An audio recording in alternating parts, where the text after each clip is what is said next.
ಭಾರತ ಸರ್ಕಾರ ಸೇನೆಗೆ ಸಂಪೂರ್ಣ ಸ್ವತಂತ್ರ ಅಥವಾ ಫ್ರೀ ಹ್ಯಾಂಡ್ ನೀಡಿದ ನಂತರ ಪಾಕಿಸ್ತಾನದಲ್ಲಿ ಭೀತಿ ಉಂಟಾಗಿದೆ.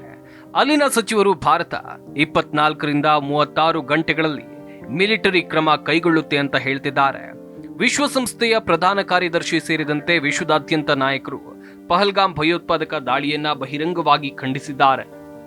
ಒಂದ್ ವೇಳೆ ಭಾರತ ಮತ್ತು ಪಾಕಿಸ್ತಾನ ನಡುವೆ ಮಿಲಿಟರಿ ಕಾರ್ಯಾಚರಣೆ ನಡೆದರೆ ಯುದ್ಧದ ಸಂದರ್ಭದಲ್ಲಿ ವಿಶ್ವದ ಯಾವ ದೇಶಗಳು ಭಾರತದ ಪರವಾಗಿ ನಿಲ್ಲುತ್ತವೆ, ಯಾವ ದೇಶಗಳು ಪಾಕಿಸ್ತಾನವನ್ನ ಬೆಂಬಲಿಸುತ್ತವೆ ಎನ್ನುವಂತ ಪ್ರಶ್ನೆಗಳು ಜನರ ಮನಸ್ಸಿನಲ್ಲಿ ಮೂಡಿವೆ.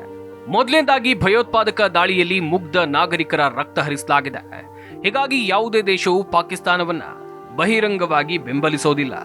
ಆದರೆ ಮುಸ್ಲಿಂ ರಾಷ್ಟ್ರಗಳು ಪಾಕಿಸ್ತಾನವನ್ನ ಬೆಂಬಲಿಸೋಕೆ ಮುಂದೆ ಬರಬಹುದು. ಈ ಮಧ್ಯೆ ಅಮೆರಿಕ ಅಧ್ಯಕ್ಷ ಡೊನಾಲ್ಡ್ ಟ್ರಂಪ್, ಫ್ರೆಂಚ್ ಅಧ್ಯಕ್ಷ ಎಮ್ಯಾನ್ಯುಯಲ್ ಮ್ಯಾಕ್ರೋನ್ ಮತ್ತು ಇಟಲಿ ಪ್ರಧಾನಿ ಜಾರ್ಜಿಯಾ ಮೆಲಾನಿ ಅವರು ಪ್ರಧಾನಿ ನರೇಂದ್ರ ಮೋದಿ ಅವರೊಂದಿಗೆ ದೂರವಾಣಿಯಲ್ಲಿ ಮಾತುಕತೆಯನ್ನ ನಡೆಸಿದ್ದಾರೆ. ದೆಹಲಿಯಲ್ಲಿ ಬೇರೆ ಬೇರೆ ದೇಶಗಳ ರಾಜತಾಂತ್ರಿಕರಿಗೆ ಮಾಹಿತಿಯನ್ನ ನೀಡಿರುವ ಸಂದರ್ಭದಲ್ಲಿ ಭಾರತದ ನಿಲುವನ್ನ ಸ್ಪಷ್ಟಪಡಿಸಲಾಗಿದೆ. ಈ 3 ದೇಶಗಳು ಏನ್ ಮಾಡ್ತಿವೆ? ಈ ನಡುವೆ 3 ದೇಶಗಳು 2 ದೇಶಗಳೊಂದಿಗೆ ಸಂಪರ್ಕದಲ್ಲಿವೆ ಅಂತ ಹೇಳಲಾಗ್ತಾ ಇದೆ.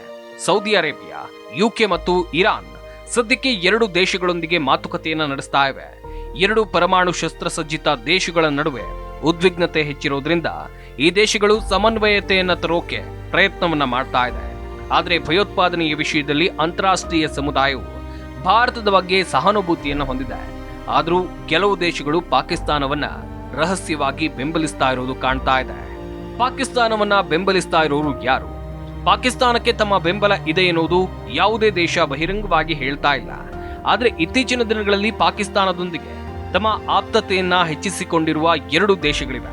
ಅವುಗಳೆಂದರೆ ಚೀನಾ ಮತ್ತು ಟರ್ಕಿ. ಈ 2 ದೇಶಗಳು ಕೆಲವು ಮಿಲಿಟರಿ ಸರಬರಾಜುಗಳನ್ನ ಮಾಡ್ತಾ ಇವೆ ಎಂಬ ವರದಿಗಳಿವೆ.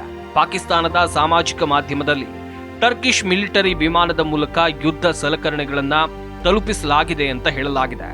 ಮತ್ತೊಂದೆಡೆ ಚೀನಾ ಕೆಲವು ಮಾರಕ ಕ್ಷಿಪಣಿಗಳ ಸರಕನ್ನ ಕಳುಹಿಸಿದೆ. ಬಾಂಗ್ಲಾದೇಶದ ಮೊಹಮ್ಮದ್ ಯೂಸಿನ್ ಈಗಾಗಲೇ ಭಾರತದ ವಿರೋಧಿ ಹೇಳಿಕೆಗಳನ್ನ ನೀಡುತ್ತಿದ್ದಾನೆ. ಆದರೆ 1971ರ ಯುದ್ಧದಂತೆ ಈ ಬಾರಿ ಪಾಕಿಸ್ತಾನವು ಅಮೆರಿಕದಿಂದ ಯಾವುದೇ ಬೆಂಬಲವನ್ನ ಪಡೆಯೋದಿಲ್ಲ. ಅದು ಹಿಂದೆ ಅದರ ದೊಡ್ಡ ಶಕ್ತಿಯಾಗಿತ್ತು. ಚೀನಾ ಪಾಕಿಸ್ತಾನವನ್ನ ಬೆಂಬಲಿಸುತ್ತಾ ಚೀನಾ ಭಾರತದ ವಿರುದ್ಧ ಪಾಕಿಸ್ತಾನವನ್ನ ಬಹಿರಂಗವಾಗಿ ಬೆಂಬಲಿಸೋ ಸಾಧ್ಯತೆ ಕಡಿಮೆ. ಈಗಾಗಲೇ ಅಮೆರಿಕದೊಂದಿಗಿನ ಟ್ರೇಡ್ ವಾರ್ ಸುಳಿಯಲ್ಲಿ ಸಿಲುಕಿರೋ ಚೀನಾ ಮತ್ತೆ ಭಾರತದೊಂದಿಗೆ ನೇರ ಸಂಘರ್ಷಕ್ಕೆ ಇಳಿಯೋದು ಇಷ್ಟಪಡೋದಿಲ್ಲ. ಹೆಚ್ಚಂದ್ರೆ ಚೀನಾ ಪಾಕಿಸ್ತಾನಕ್ಕೆ ರಾಜತಾಂತ್ರಿಕ ಮಟ್ಟದಲ್ಲಿ ಶಸ್ತ್ರಾಸ್ತ್ರ, ತಾಂತ್ರಿಕ ಬೆಂಬಲ ಮತ್ತು ಸಹಾಯವನ್ನ ಒದಗಿಸಬಹುದು. ಒಂದು ವರದಿಯ ಪ್ರಕಾರ ಚೀನಾದ ರಕ್ಷಣಾ ರಫ್ತಿನ 82% ಪಾಕಿಸ್ತಾನಕ್ಕೆ ಹೋಗುತ್ತದೆ.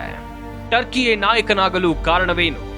ಟರ್ಕಿ ಇಡೀ ಮುಸ್ಲಿಂ ಜಗತ್ತಿನ ನಾಯಕನಾಗಿರುವ ಕನಸನ್ನ ಕಾಣ್ತಾ ಇದೆ. ಈ ವಿಷಯದಲ್ಲಿ ಸೌದಿಯನ್ನ ಹಿಂದಕ್ಕಿಕ್ಕೋಕೆ ಪ್ರಯತ್ನವನ್ನ ಮಾಡ್ತಾ ಇದೆ. ಪಾಕಿಸ್ತಾನ ತನ್ನ ಶಸ್ತ್ರಗಳ ದೊಡ್ಡ ಆಮದುದಾರ ರಾಷ್ಟ್ರವಾಗಿದೆ. ಆದ್ದರಿಂದ ಅದು ಪಾಕಿಸ್ತಾನಕ್ಕೂ ಶಸ್ತ್ರಗಳನ್ನ ಪೂರೈಕೆ ಮಾಡುತ್ತೆ. ಚೀನಾದ ಶಸ್ತ್ರಗಳಿಗಿಂತ ಭಿನ್ನವಾಗಿ ಟರ್ಕಿಯ ಶಸ್ತ್ರಾಸ್ತ್ರಗಳು ಆಧುನಿಕ ಮತ್ತು ಯುದ್ಧ ಪರೀಕ್ಷಿತವಾಗಿವೆ. ಇದಲ್ಲದೆ ಪಾಕಿಸ್ತಾನಕ್ಕೆ ಎಲ್ಲಿಂದಲೂ ಯಾವುದೇ ಪ್ರಮುಖ ಸಹಾಯ ಸಿಗೋದಿಲ್ಲ. ಪಾಕಿಸ್ತಾನ ಪದೇ ಪದೇ ಕದನ ವಿರಾಮ ಉಲ್ಲಂಘನೆ ಮಾಡ್ತಾ ಇದೆ. ಭಾರತೀಯ ಸೇನೆಗೆ ಯುದ್ಧಕ್ಕೆ ಪ್ರಚೋದನೆಯನ್ನ ನೀಡ್ತಾ ಇದೆ. ಸತತ 6ನೇ ದಿನವೂ ರಾತ್ರಿ ಗಡಿಯಲ್ಲಿ ಪಾಕ್ ಸೇನೆ ಗುಂಡಿನ ದಾಳಿಯನ್ನ ನಡೆಸಿದೆ. ಇದಕ್ಕೆ ಭಾರತೀಯ ಸೇನೆ ತಕ್ಕ ಪ್ರತ್ಯುತ್ತರವನ್ನ ಕೊಟ್ಟಿದೆ. ಅಪ್ರಚೋದಿತ ಸಣ್ಣ ಶಸ್ತ್ರಾಸ್ತ್ರಗಳ ಗುಂಡಿನ ದಾಳಿ ನಡೆಸಿದ ಪಾಕಿಸ್ತಾನಿ ಪಡೆಗಳಿಗೆ ಸೂಕ್ತ ಉತ್ತರವನ್ನ ನೀಡಿದೆ. ಪಾಕ್ ಸೇನೆಯು ಏಪ್ರಿಲ್ 29, 30ರ ತಡರಾತ್ರಿ ಜಮ್ಮು ಮತ್ತು ಕಾಶ್ಮೀರ ಕೇಂದ್ರಾಡಳಿತ ಪ್ರದೇಶವಾದ ನೌಶಿರಾ, ಸುಂದರ್ಬಾನಿ ಮತ್ತು ಅಕ್ನೂರ್ ಸೆಕ್ಟರ್ಗಳ ಎದುರು ನಿಯಂತ್ರಣ ರೇಖೆಯುದ್ದಕ್ಕೂ ಅಪ್ರಚೋದಿತ ಸಣ್ಣ ಶಸ್ತ್ರಾಸ್ತ್ರಗಳ ಗುಂಡಿನ ದಾಳಿಯನ್ನು ನಡೆಸಿದ್ವು. ಭಾರತೀಯ ಸೇನಾ ಪಡೆಗಳು ತ್ವರಿತವಾಗಿ ಮತ್ತು ಪ್ರಮಾಣಕ್ಕೆ ಅನುಗುಣವಾಗಿ ಪ್ರತಿಕ್ರಿಯೆಯನ್ನು ಕೊಟ್ಟಿವೆ. ಏಪ್ರಿಲ್ 22ರಂದು ಪಹಲ್ಗಾಮ್ನಲ್ಲಿ ನಡೆದ ಭಯೋತ್ಪಾದಕ ದಾಳಿಯಲ್ಲಿ ಓರ್ವ ಸ್ಥಳೀಯ, 25 ಪ್ರವಾಸಿಗರು ಸೇರಿ 26 ಮಂದಿಯನ್ನ ಹತ್ಯೆ ಮಾಡಲಾಗಿದೆ. ಇದಾದ ನಂತರ 2 ನೆರೆಯ ರಾಷ್ಟ್ರಗಳ ನಡುವೆ ಉದ್ವಿಗ್ನತೆ ಹೆಚ್ಚಾಗ್ತಾ ಇದ್ದಂತೆ ಇತ್ತೀಚಿನ ಬೆಳವಣಿಗೆ ಸಂಭವಿಸಿದೆ.